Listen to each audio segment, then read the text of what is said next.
생각할수록 너무나 허망하고 안타까운 이번 참사에 이 원인을 알아내기까진 시간이 조금 더 걸릴 것 같습니다. 원인 규명의 핵심이 될 블랙박스를 미국에 보내야 하기 때문인데요.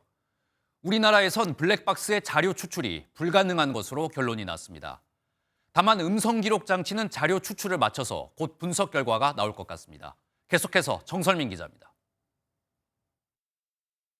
사고 여객기에서 수거한 블랙박스 2개의 모습이 처음 공개됐습니다. 온전하게 발견된 음성 기록 장치는 자료 추출을 마치고 음성 파일로 전환하고 있습니다.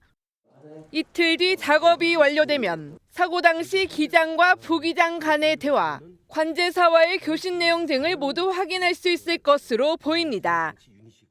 문제는 비행 자료 기록 장치입니다. 사고 당시 데이터 전송 기능을 가진 커넥터가 분실됐고 국내에서는 자료를 추출할 수 없는 것으로 결론이 났습니다.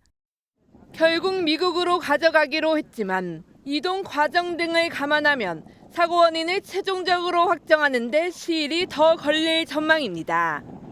현장에서는 22명의 한미합동조사팀이 기체와 엔진 등 잔해 상태 조사를 시작했고 깃털과 혈흔 등 조류 충돌 흔적도 찾고 있습니다. 공중과 지상에 착지할 때까지 또 폭발할 때까지 여러 가지 정황들을 논리적으로 이제 확인하기 위한 그 증거 수집에 좀 시간이 걸립니다. 재착륙 당시 사고기와 관제탑과의 교신 상황도 속속 드러나고 있습니다. 국토부는 첫 시도와 반대 방향인 19번 활주로로의 착륙이 조종사와 관제사 간 합의 사항이었다고 밝혔는데 다만 구체적인 교신 과정은 추가 조사가 필요하다며 공개하지 않았습니다. MBN 뉴스 정설민입니다.